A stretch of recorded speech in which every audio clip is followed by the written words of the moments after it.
큰 용이 내쫓기니 옛뱀 곧 마귀라고도 하고 사탄이라고도 하며 온 천하를 꿰는 자라. 그가 땅으로 내쫓기니 그의 사자들도 그와 함께 내쫓기니라. 요한계시록 12장 9절. 이해하기 쉽게 비유하자면 악한 영들은 인간의 죄를 먹고 산다고 말할 수 있습니다. 인간에게 죄가 있으면 그 죄악으로 인해 합법적으로 그 인간에 대해 관여하고 미혹하며 잠식할 수 있으며 결국 죄에 대한 경각심이나 죄책감을 느끼지 못하게 하여 죄악에 더욱 빠지게 합니다. 결국 악한 영에게 잠식당한 인간은 정신적인 문제를 비롯하여 육체적인 질병까지 가지게 되는데, 이런 경우 인간으로서는 의학적으로도 원인이 규명되지 않는 이해할 수 없는 질병에 시달리게 됩니다. 악한 영이 인간을 어떻게 공격하며 악행을 가하는지에 대해 제 개인적으로는 악한 영의 공격 상태에 따라 크게 세 가지로 나누어 봅니다. 첫 번째로 악한 영이 인간의 마음을 지배하는 경우, 이 경우에는 귀신에게 사로잡혀 있다 라고 말할 수 있습니다. 우리가 기도하는 곳에 가다가 점치는 귀신 들린 여종 하나를 만나니 점으로 그 주인들에게 큰 이익을 주는 자라. 사도행전 16장 16절. 신내림, 무당, 역술인, 퇴마 및 예언을 한다고 하는 승려 등이 이에 속합니다. 악한 영이 인간의 마음을 지배하는 경우, 악한 영이 말하는 소리와 명령하는 것이 분명히 들리고 그에게 마음을 빼앗겼으므로 악한 영의 지배에 순순히 따르는 일이 보통입니다. 그렇지 않으면 몸이 아프고 정신이 혼미해져 견딜 수 없는 상태에 이르게 되는데, 이를 세상 사람들은 신, 귀신을 받았다고 표현합니다. 즉 자기 의지는 있으나 악한 영의 명령과 공격에서 자유롭지 못한 상태입니다. 제 주변에도 이러한 고통을 받는 자들이 몇몇 있었는데요. 이렇게 귀신에 사로잡힌 상태에서 자유롭게 되려면 전심을 다하는 회개와 돌이킴이 필요하기에 쉽지 않은 상황이라 말할 수 있습니다. 그러나 하나님께서는 자비하셔서 우상 숭배와 악한 영들에게 사로잡힌 삶에서 벗어나 예수 그리스도를 따르고자 하는 의지와 회개함이 있다면 그를 도우시고 그 악한 영들에게서 자유케 하십니다. 두 번째로 악한 영이 인간의 육체로 들어가 인간을 지배하는 경우, 예수께서 바다 건너편 거라사인의 지방에 이르러 배에서 나오심에 곧 더러운 귀신 들린 사람이 무덤 사이에서 나와 예수를 만나니라. 그 사람은 무덤 사이에 거처하는데 이제는 아무도 그를 쇠사슬로도 맬 수 없게 되었으니, 이는 여러 번 고랑과 쇠사슬에 매였어도 쇠사슬을 끊고 고랑을 깨뜨렸음이러라. 그리하여 아무도 그를 제어할 힘이 없는지라. 밤낮 무덤 사이에서나 산에서나 늘 소리 지르며 돌로 자기의 몸을 해치고 있었더라. 마가복음 5장 1절에서 5절. 악한 영이 인간의 육체로 들어가는 경우를 귀신이 들렸다라고 말할 수 있습니다. 이런 경우는 인간의 정신과 육체를 악한 영이 지배하기 때문에 인간의 의지와 상관없이 악한 영이 그 사람의 육체와 생각까지 마음대로 부리며 그 사람의 입을 통해 말을 합니다. 그가 멀리서 예수를 보고 달려와 절하며 큰 소리로 부르짖어 이르되, 지극히 높으신 하나님의 아들 예수여, 나와 당신이 무슨 상관이 있나이까?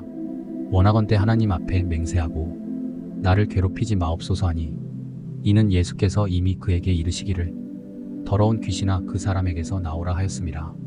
마가복음 5장 6절에서 8절. 처음에는 악한 영에게 사로잡히는 수준이었다면 시간이 더 지나고 그 사람의 상황이 전보다 더 악해져 악한 영이 일하기 좋은 상태가 되어 악한 영은 사람에게 들어가서 인간이 자기 자신을 조정할 수 없는 상황으로 이끌어 자신의 의지와는 상관없이 악한 영의 의지대로 행동을 하게 됩니다. 이런 경우에는 예수 그리스도의 권능 안에 있는 사역자가 예수 그리스도께서 하셨던 것처럼 악한 영을 그 사람에게서 쫓아내는 사역이 필요합니다. 세 번째, 악한 영의 미혹과 죄악을 통한 공격에 넘어가 죄 가운데 악한 영의 공격에 무방비 상태로 노출되는 경우, 많은 기독교인들이 이 세 번째 경우인 죄의 저주로부터 기인해 악한 영에게 무방비 상태로 당하는 상태에 있습니다. 하나님을 섬긴다고 하면서도 악한 영의 공격들 때문에 정상적인 사회생활에 어려움을 겪을 때도 있고, 이유를 알 수 없는 질병과 정신적인 문제를 겪으며 온갖 고통과 재앙의 고통을 받지만 혼자서 아무리 벗어나려고 해도 그것이 쉽지 않은 상태입니다. 사람들 사이에 유명하다는 축사 사역자를 찾아가서 축사를 받아도 그때 잠깐 좋아지는 것 같을 뿐, 그런 영적, 육적 상태에서 벗어나지 못해 좌절하고 낭망합니다. 이러한 상황에서의 해결 방법은 한 가지입니다. 예수 그리스도께서 사역하셨던 그때로 한번 돌아가 봅시다. 악한 영과 저주로부터 기인한 질병으로 고통받는 많은 자들이 낫기 위해 예수 그리스도께 나왔음은 당연한 상황이었다고 가정하고, 어떠한 마음을 가지고 나온 자들이 육체의 치유함과 악한 영으로부터의 압제로부터 자유함을 얻었는지 살펴보아야 합니다. 예수 그리스도께 나와 고침과 자유를 입었던 자들은 첫 번째, 자신인 본질적 죄인임을 절실히 깨달았습니다. 자신이 죄인임을 깨달았기에 겸손한 마음으로 긍휼히 여김을 받고자 하는 마음이었을 것입니다. 자신이 죄인임을 깨닫고 죄를 가지고 있는 모습 그대로의 겸손함으로 예수 그리스도께 나왔을 때 예수 그리스도께서는 그 믿음과 겸손한 마음을 보시고 치유함과 자유함을 주셨습니다. 여자가 와서 예수께 절하며 이르되 주여 저를 도우소서. 대답하여 이르시되 자녀의 떡을 취하여 개들에게 던짐이 마땅하지 아니하니라. 여자가 이르되 주여 올소이다마는 개들도 제 주인의 상에서 떨어지는 부스러기를 먹나이다 하니, 이에 예수께서 대답하여 이르시되 여자여 내 믿음이 크도다. 내 소원대로 되리라 하시니 그때로부터 그의 딸이 나으니라. 마가복음 15장 27절. 그러나 더욱 큰 은혜를 주시나니 그러므로 일렀으되 하나님이 교만한 자를 물리치시고 겸손한 자에게 은혜를 주신다 하였느니라. 야고보서 4장 6절. 교만한 자들은 자신이 죄인임을 입으로는 시인하지만 마음으로는 인정치 않습니다. 나 자신은 하나님의 사랑을 받고 있다고 생각하며 교만한 마음을 거두지 않습니다. 목회자나 평신도 가릴 것 없이 오늘날 많은 그리스도인들이 이러한 교만 가운데 있으며 자신들이 하나님의 자리에 앉아 다른 사람보다 자기 자신을 높게 여기고 자신보다 못나 보이는 자들을 무시하고 홀대하며 자신보다 잘나 보이는 자들에게는 시기와 질투를 범하는 죄악 가운데 있습니다. 자신이 교만한지조차 깨닫지 못하는 이러한 자들을 하나님께서는 물리치신다고 말씀하십니다. 이러한 자들은 아무리 능력 있는 하나님의 종에게 가서 기도를 청하여 받는다 하여도 버리지 못한 교만 때문에 자유케 하심과 고치심을 얻지 못합니다. 누군가 진정 하나님의 능력 안에서 질병의 치유와 악한 영으로부터의 자유함을 입고자 한다면 무엇보다 교만의 죄에서 돌이켜 회개해야 할 것입니다. 두 번째, 예수 그리스도께서 자신을 고칠 유일한 분이심을 믿었습니다. 많은 현대의 교회들은 악한 영으로부터 오는 질병은 그리 많지 않다라고 말합니다. 하지만 사망과 질병은 인간의 원죄로부터 우리가 거하는 세상에 들어왔습니다. 모든 사망과 질병이 근본적으로는 죄로부터 기인된 것입니다. 현대의 많은 교회들은 그동안 예수 그리스도의 능력을 온전히 믿지 못하는 믿음 없는 상태로 악한 영으로부터 공격받으며 고통하고 있는 너무도 많은 하나님의 자녀들을 방치하는 지경에 이르렀습니다. 문제는 말씀 중심을 외치면서 말씀에 기록된 예수 그리스도의 기적과 의사, 치유하심을 믿는다고 생각은 하지만 실제 마음으로는 믿지 못한다는 것입니다. 마음으로 믿지 못하는 것은 하나님께서 인정하시는 믿음이 없는 것이고 성령께서 그와 함께 하시지 않는다는 사실이 증거이기에 그가 예수 그리스도의 이름으로 명하여도 예수 그리스도의 권세와 능력이 나타날 수 없는 것입니다. 서기관들과 바리새인들과 같이 말씀에 대한 지식은 가득하나 그 안에 생명도 사랑도 없으므로 예수 그리스도의 권세와 능력이 그들에게 주어질 수 없기 때문입니다. 결국 그렇기에 그들이 하는 변명은 기사와 이적은 초대교회 때로 끝났다는 말로 하나님의 성령의 권능을 무시하는 엄청난 거짓을 말하고 있는 것입니다.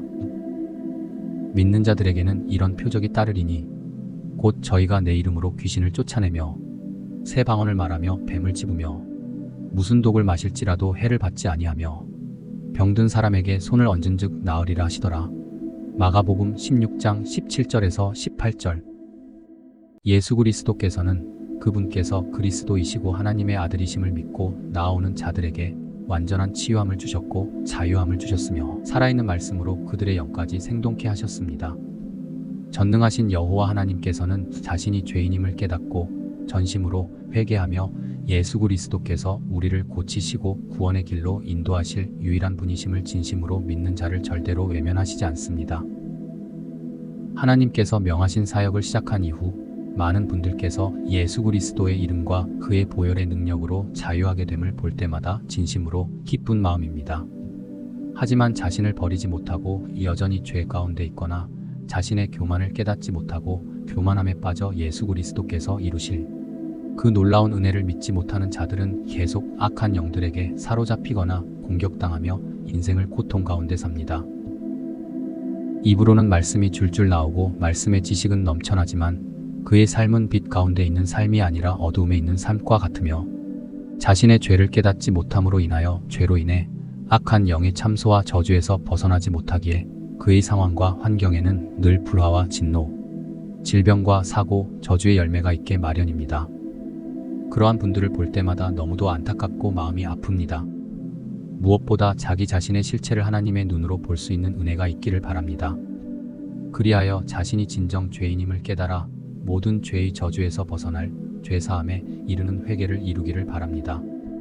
이 메시지를 보고 계시는 분들 중에는 앞서 말씀드린 것처럼 악한 영들의 공격과 저주로 인해 질병과 여러 삶의 문제로 고통 중에 있는 분들이 계실 것입니다. 하나님께서는 여러분을 죄와 사망의 저주에서 벗어나게 하시기 위해 그 아들 예수 그리스도에게 극한의 고통인 십자가를 지게 하셨습니다. 이제 굳어진 마음과 거짓 믿음을 버리십시오. 자신이 본질적 죄인임을 하나님께 고백하고 겸손하게 나오십시오. 예수 그리스도 한 분만이 당신에게 치유와 자유를 주실 것을 전심으로 믿으십시오. 말씀에 기록된 초자연적인 사건들을 믿지 못하는 그리스도인들이 너무도 많습니다. 말씀에 기록된 초자연적인 사건들을 신화적 이야기라고까지 말하는 신학자들과 그리스도인들이 어찌 하나님의 전능하심을 믿는다 말할 수 있겠습니까? 그들은 믿는 자가 아니라 하나님을 대적하는 자들일 뿐입니다. 분명히 기억하십시오. 기록된 말씀에 겸손한 마음으로 예수 그리스도께 나아간 자들은 모든 질병과 악한 영의 구속으로부터 구원하심을 얻지 않았습니까? 여러분도 겸손함을 가지고 나아가십시오. 예수 그리스도의 옷자락만 만져도 나을 수 있을 거라는 믿음을 가지고 여러분의 마음을 들여 예수께로 나아가십시오. 그리하면 모든 질병과 모든 악한 영들의 저주와 공격에서 당신을 자유하게 해주실 것입니다. 하나님의 모든 말씀에 순종한 자는 결국 하나님 보시기에 온전한 하나님의 자녀로 인정받을 것입니다. 예수 그리스도의 이름, 예수 그리스도의 그 보혈. 여러분이 붙잡으셔야 할 것은 이것입니다. 영적 전쟁 시리즈 다음 시간까지 오직 예수 그리스도를 붙잡으시기 바랍니다. 최후의 승리는 하나님의 자녀들의 것입니다. 악한 영들의 것이 아닙니다. 예수 그리스도께서 이미 세상을 이기셨습니다. 그분은 분명히 죄와 사망의 권세를 이기셨습니다. 하나님 보시기에 온전한 회개와 돌이킴으로 죄사함을 받고 약속하신 성령을 받으십시오. 그리하여 약속하신 예수 그리스도의 권세와 능력으로 사탄과 그 무리들을 능히 이기십시오. 여호와 하나님께 충성되며 오직 하나님의 기쁨이 되고자 거룩함을 추구하는 진실한 자녀들에게 하나님의 아들 예수 그리스도의 권세와 능력을 더욱 더하여 주시기를 예수 그리스도의 이름으로 축원합니다.